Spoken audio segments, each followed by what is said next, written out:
Good afternoon, and thank you for continuing to be a little patient with us as we're working through to adjust to this new setup. We really want to be sure we're keeping everybody safe and walking the walk of social distancing. So thank you, and we appreciate your patience. My name is Dr. Betsy Tilson. I serve as a State Health Director and Chief Medical Officer for the Department of Health and Human Services. And with me is Director Mike Sprayberry, Director of Emergency Management for North Carolina. Before we take some questions, I will give a little bit of an update on what people should do if they feel sick, and then Director Sprayberry will discuss supplies. And then we should be able to take questions for about 15 minutes or so. So the CDC is now recommending that people who think that they may have COVID-19 and have mild symptoms should stay home, separate themselves from others, and call their doctor for medical advice. We have a new fact sheet to help North Carolinians know what to do if they are sick. It's on our website, and our communications team can make sure that you get a copy. It helps people understand that when someone with mild illness leaves their home to get tested, they could expose themselves to COVID-19 if they don't already have the infection. And if they do have an infection with COVID-19, they could give it to somebody else, including somebody in their community at high risk for complications, or a healthcare provider who will be needed to care for people with more severe illness. And remember, a test will not change what someone with mild symptoms will do. The vast majority will recover at home. Testing is most important for people who are seriously ill, in the hospital, in a high-risk setting like a long-term care facility or a nursing home, and for healthcare workers and other first responders who are caring for those with more serious infections with COVID-19. This is particularly important as we face a nationwide shortage of personal protective equipment. We need to be mindful so that our healthcare providers have the supplies they need to care for people who need medical attention. Your doctor can help you determine what's the best course of action for you. I've talked to many doctors across the state, and they've been heroic in standing up a variety of ways to increase access to safe care for their patients, including telephone accessibility, video, FaceTiming. And I'm so grateful for our medical providers for being so adaptable and always putting the safety of their patients first. And remember, for most people with COVID-19 infections, it will cause mild illness, and the safest thing for them is to stay at home. However, we do know it can make some people very ill. So while anyone can call their doctors if they're concerned about their symptoms, this is especially important for people at higher risk for more serious illness. According to the CDC, this includes people who are 65 years of age and older, or have a high-risk condition such as a chronic lung disease, asthma, heart disease with complications, compromised immune system, severe obesity, or other especially poorly controlled underlying medical conditions like diabetes or kidney problems. And since we know pregnant women are at higher risk for severe illness from other viruses, they should be vigilant. However, as of the data that we have now specific to COVID-19, we have not seen a specific increased risk for COVID-19 in pregnant women. And while children are generally at lower risk for severe infection, some studies now are coming out that maybe they're higher risk, especially for our infants. Anyone with more serious or worsening symptoms should call their doctor or 911 right away. Those symptoms would include worsening shortness of breath, difficulty breathing, chest pain or pressure, confusion, or blue lips. And again, while most people who have mild illness will recover at home, and then they can go back to their normal activities when they can answer yes to all three of these questions. Has it been 7 days since you first had symptoms? Have you been without fever for 3 days without any medicines for fever? And are your other symptoms improved? Once you can say yes to all that, then you can go back into your life. Thank you, and I'll turn it over now to Director Sprayberry to give us an update on supplies, and then we'll take questions. Thank you, Dr. Tilson. Again, my name's Mike Sprayberry. I'm the Director for the North Carolina Division of Emergency Management. This is day 15 of our activation at the State Emergency Operations Center for COVID-19. 48 counties also have their county emergency operations centers activated. 94 counties have declared states of emergency. This morning, we received our second allocation of personal protective equipment from the Federal Strategic National Stockpile. The shipment was delivered to our warehouse on 5 trucks and included N95 respirators, surgical masks, face shields, surgical gowns, and gloves. A logistics team from the Air National Guard Airmen unloaded those trucks and supplies and were quickly allocated and sent out to medical facilities across the state that need those items. We received a similar shipment of supplies from the stockpile last week. Those supplies were also quickly sent out to medical providers across the state, and providers are using them up quickly. We look forward to future allocations from the Strategic National Stockpile. Governor Cooper has reiterated our state's need for more federal supplies to the President and Vice President. We also have a logistics team working hard to source as many of these items as we can get on the private market. Obtaining these critical supplies is my top priority. We greatly appreciate the donations of personal protective supplies that are coming in from corporations and individuals. If you have supplies you would like to donate, you can send an email to our Business Emergency Operations Center. That email address is beoc@ncdps.gov. Again, beoc@ncdps.gov. Our priorities for the State Emergency Response Team include sourcing critical supplies, making sure we have the personnel and equipment needed to respond to COVID-19, helping our public health partners and hospitals prepare for large expected numbers of coronavirus patients, and sharing information with our internal and external partners. North Carolina 211 continues to help hundreds of people each day with assistance and information related to the coronavirus. By dialing 211, people can help with needs like food assistance, assistance with paying rent and utilities, support for families, or just basic information.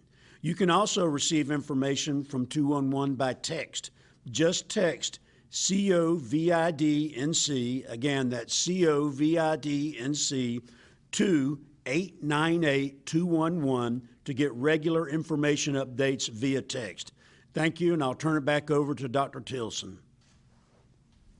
Thank you, Director Sprayberry, and we're happy to take questions now. Your conference is now in question and answer mode. To summon.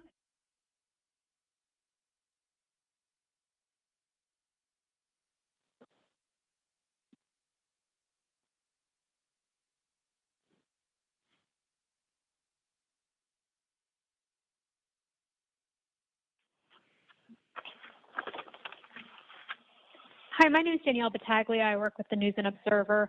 We have been requesting demographic data that has been collected by DHHS on COVID-19 patients and have not gotten a reply. I was wondering if you could address when we could see that data being released, and if you could talk about trends that you're seeing in that data and what you're learning from it. Sure, thank you for the question. As we are compiling our data, we are trying to put together a dashboard that has some of those curves and trends to make it more transparent for you. So we can follow up offline on what other data we'll be able to be putting out. But our goal is to be able to be pushing out as much data as possible, the trends out as much as possible. We just want to be sure that data is accurate before we're pushing that out.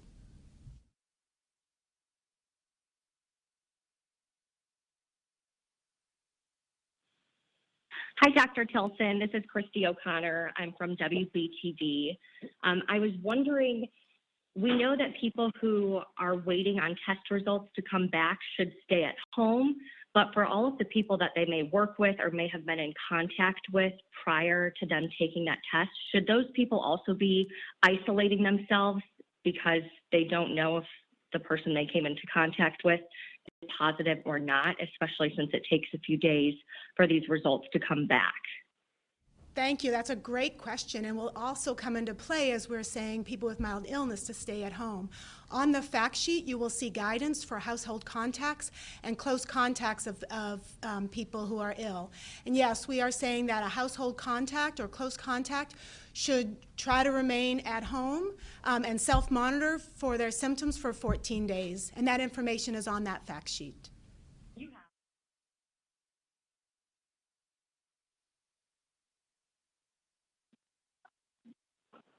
Hi, Talitha Vickers here with WXI 12 News.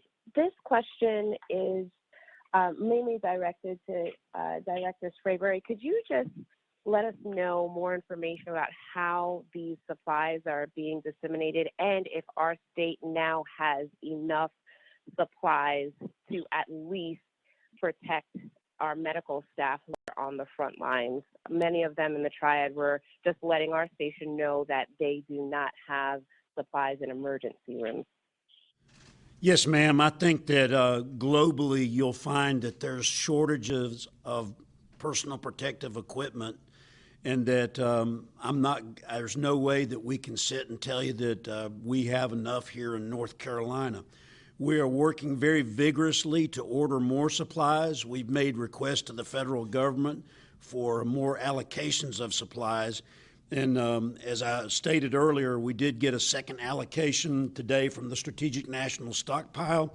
The governor has also reiterated with the president and the vice president that we need more supplies and equipment. And like I said, we have a team that's working with private vendors to get as much of those supplies and equipment as possible. So we know that we don't have as much as we need, but we are working to get as much as we can, and that is the number one priority over the next few days.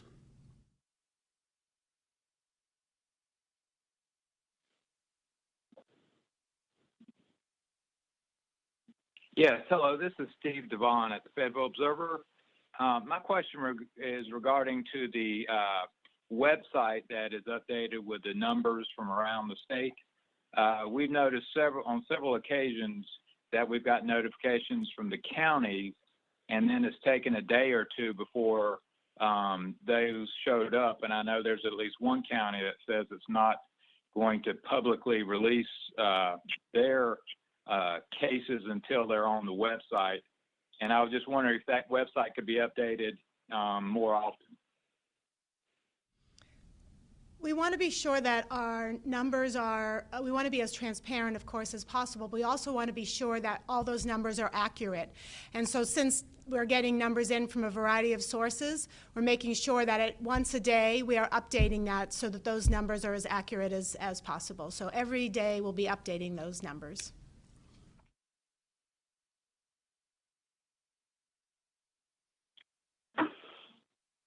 Hi, this is Chandler Morgan from WBTV. This is a two-part question, one about car inspections and the other about taxes. Is there any consideration of extending the deadline for annual vehicle inspections for owners who are trying to renew their vehicle registration? And with taxes, North Carolina has extended their tax filing deadline but hasn't eliminated interest charges. Why is that, and will that change? This is Dr. Tilson. I don't have the information to be able to respond to that, so thank you for that question, and then we can get back to you, unless Director Sprayberry has insight into that. We've taken that down, and we will respond to you later, ma'am.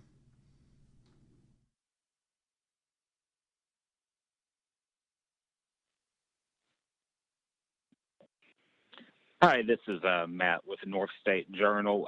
Two-part question here. First, what models are DHHS using in terms of the availability and rate of need for hospital beds? And secondly, will the department release the number of negative tests, including negative tests done at private labs?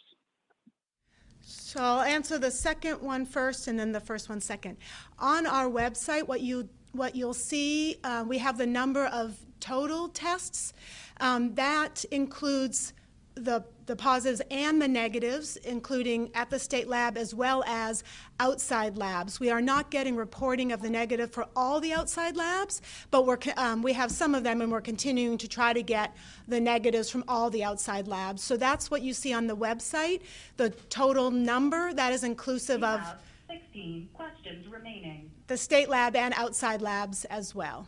And we're continuing to try to get all of the negatives across all the labs that are testing.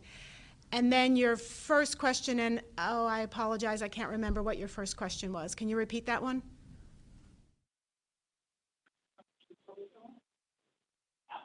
I'm so sorry. Okay, I'm sorry. The next question then, please.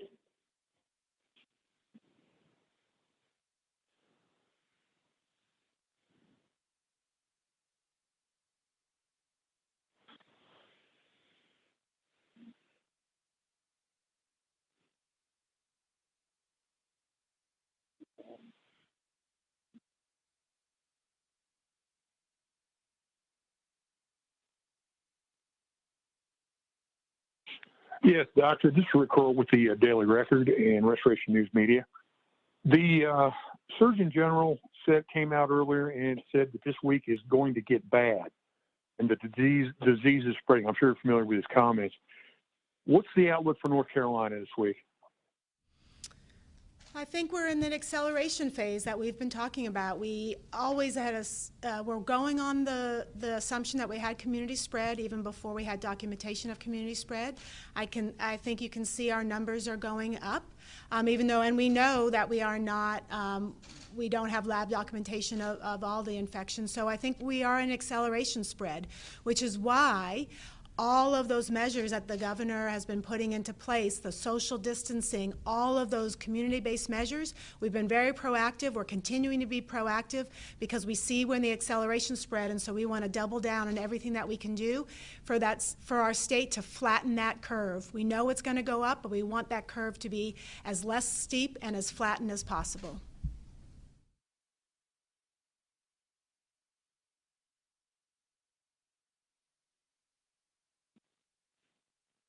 Hi, this is Caroline Hicks with WNCT-TV. Many daycare centers are continuing to charge families who are choosing not to send their children right now.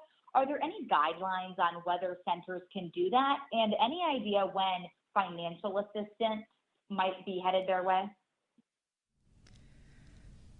So we know that child care is essential services and a really important piece.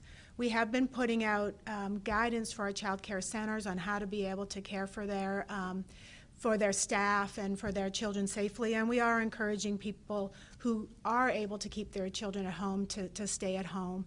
The specifics about the payment for their staff, we'll have to get back to you on those specifics.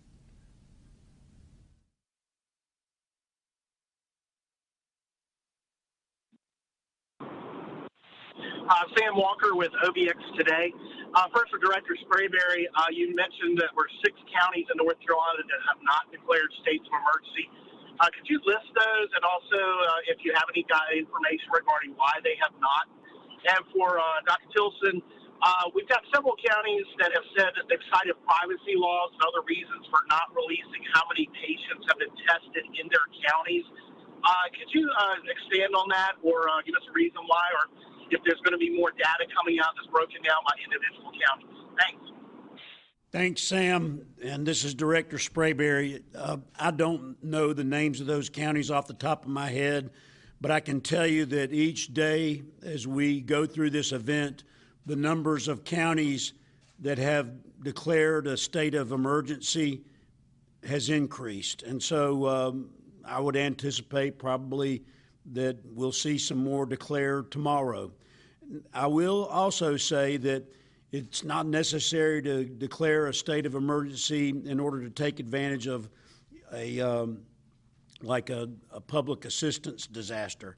But this does give local jurisdictions more authorities. And so it's something that the local jurisdiction has the authority to do themselves, and we leave it to them to do it. Thank you. And to your question about patient privacy, obviously we always want to protect patient privacy, but also make sure we're releasing out data that's important to protecting the public health. So we need to balance that. As we are getting more and more data across the state, then we're able to share more of our data more publicly, and it's aggregated, and then it decreases the chance of an individual being identified. But we do have laws that protect individuals, especially around communicable disease. Once we get down to a county level, especially if case counts are low, then it can become more easy to actually identify that person. So we have to think about the privacy laws as well as the information that we need to put out to protect public health. And that'll be different and easier to do when we can do it on a broader scale, but more challenging when we get down to a county level.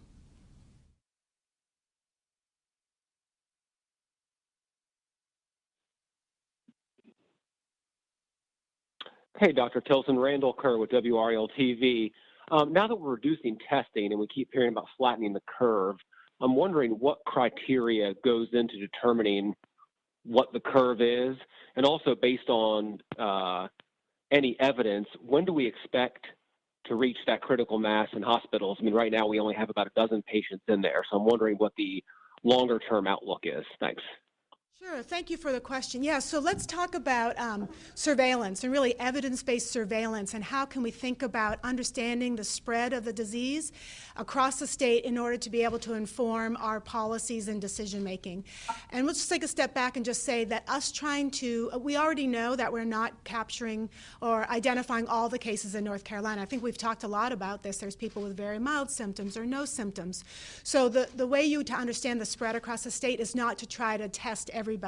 Instead, what we're doing and we'll be pivoting to is using our evidence-based surveillance strategies that we use for influenza to understand the spread across the state and being able to apply that to COVID-19. And that will give us a much more evidence-based, science-driven data on the spread of the disease. And then that will help us understand, do we need to put more social distancing and community mitigations and strategies in place, or can we start pulling them back? So that's the pivot that we're going to be doing, and we're happy to do a deeper dive on the science of surveillance later this week with our state epidemiologist, who really is an expert in this field. So we're excited about that. And then I got excited about epidemiology that I forgot the other part of your question. And I'm so sorry.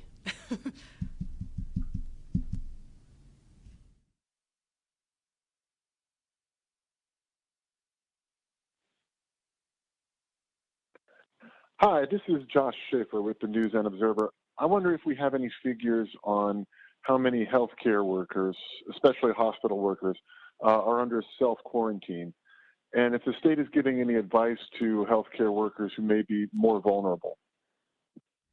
Thank you for that question. We don't have specific counts of healthcare workers, but for sure, healthcare worker is one of our priority populations. One, they're at increased risk of exposure, and two, if our healthcare workforce is out, then they're not available to care for people who need medical care. So that is for sure one of our priority populations, A, making sure they have the personal protective equipment that they need, and then also priority in terms of testing. Healthcare workers are in that priority population for testing.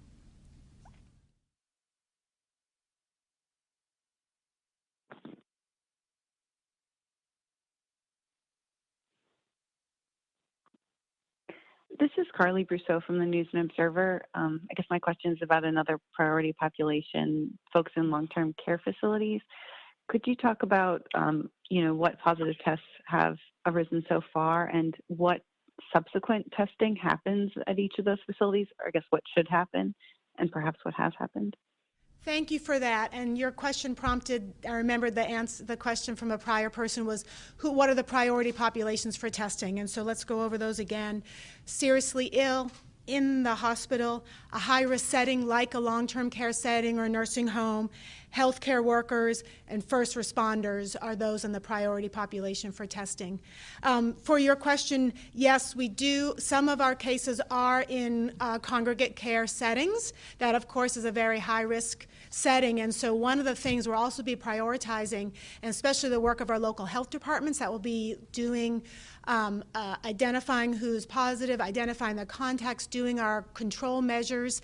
That's where our health department will be pivoting as well to make sure we're getting a handle on outbreaks in high-risk settings as well.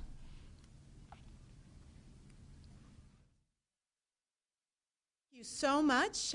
We really appreciate all the questions. Thank you for putting up for some of the technological issues that we have, but again, we want to be sure we're walking the walk and keeping everybody safe. So thank you for all that you're doing, and we'll look forward to talking with you tomorrow.